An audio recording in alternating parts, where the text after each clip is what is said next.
Okay, तुलसी। तुलसी की story पे हम बात करेंगे जो आज तक आपने किसी ने नहीं सुनी होगी। अब देखिए क्या है, मार्केट में दो तरह की तुलसी आती है, दो तरह की आती है ना। कुछ कंपनी प्लास्टिक के बॉटल में देते हैं, राइट, और हमारा किस में है, कांच की बोतल में। कभी आपने इसके बारे में सोचा नहीं क्या कि वो लोग प्लास्टिक में देते हैं, हम कांच में देते हैं, ऐसा क्यों? ऐसा क्यों? रिएक्शन।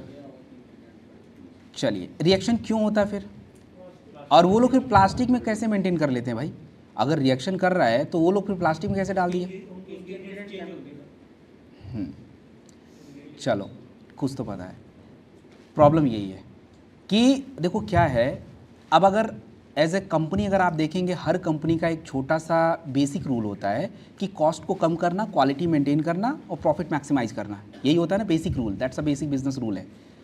तो आप खुद सोचिए कि जब हमारे कंपनी के 160 प्रोडक्टों में से 95% प्रोडक्ट आपके किस में आते हैं? प्लास्टिक में। प्लास्टिक में आते हैं, 95% प्लास्टिक में है। एक कॉफ़ी आता है, एक शहद आता है, एक कुर्की डॉग आता है और एक ये आता है, 4 यही सीसी में आते हैं, बाकी के सब प्लास्टिक।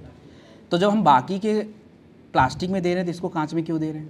प्रॉब्लम ये है कि तुलसी इतना हाई रिएक्टिव है, एसिडिक होता है तुलसी, उसका पीएच होता है 7 और 6 के बीच, मतलब एसिडिक होता है वो।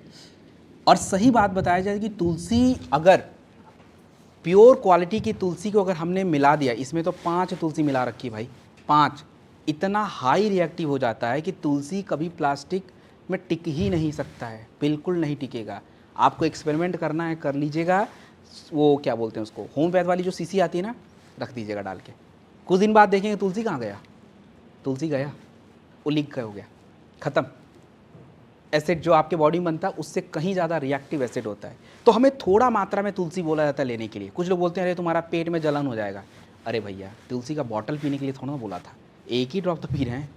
एक ड्रॉप पीने से कुछ नहीं होता है। फ़ायदे, एंटीऑक्सीडेंट प्रॉपर्टी तुलसी के अंदर, एंटीबैक्टीरियल प्रॉपर्टी तुलसी के अंदर। आपके ब्लड का पीएच एसिडिक होता है 6.5, तुलसी उस पीएच को क्या करता है, मेंटेन करके रखता है। इसके अलावा तुलसी जो है अपने, अगर मैं बात करूं, एंटी कैंसरस, सारी प्रॉपर्टी इसके अंदर है। दूसरा ये कि वो लोग फिर प्लास्टिक वाले क्या ऐसा डाल देते हैं कि उनका रिएक्ट नहीं करता है। देखो जो प्लास्टिक के बॉटल में तुलसी बनाते हैं ना, सस्ते में आ जाती है, उनका एक्चुअली में तुलसी का कंटेंट होता ही 10% है, ओनली 10%। 90% पता है क्या होता है? 90% होता है पीजी, पॉलीग्लाइकोल। और पॉलीग्लाइकोल के साथ जब तुलसी एडजस्ट करता है तो पॉलीग्लाइकोल सबसे ज़्यादा हो गया है उसमें। तो अब क्या ही कर लेगा, तुलसी का सारा रिएक्शन ख़त्म, नाम मात्र का तुलसी। और हमें लगता हम तो प्योर तुलसी पी रहे हैं, भाई है ही नहीं उसमें, तो कहाँ पियोगे तुम। और इसीलिए शायद कोई रिएक्शन, वो रिजल्ट भी नहीं है उनके पास। लेकिन ये तो, इससे तो पता नहीं लोगों ने क्या क्या ठीक किया है भाई। हमने जो बताया उससे, कुछ लोग तुलसी से ही सब कुछ ठीक कर लेते हैं। तो ये बहुत सारा फ़ायदेमंद है। तो लोगों के भ्रम में मत आना, अपना तुलसी बिल्कुल 100% कॉस्ट इफेक्टिव है। ऐसा भी नहीं कि बहुत महंगा है, ये जितनी कॉस्टिंग आती है उतने पे ही मिलती है, उतना तो बॉटल का ही आ जाता है। और 5 तुलसी को लाना और उसको प्रोसेस करना, इट्स वेरी डिफ़िकल्ट। तो ये आपका तुलसी है, 2 ड्रॉप से ज़्यादा बिल्कुल नहीं लेना है, हमेशा 1 से 2 ड्रॉप, और सुबह शाम बहुत होता है, इससे ज़्यादा लेने की ज़रूरत नहीं है।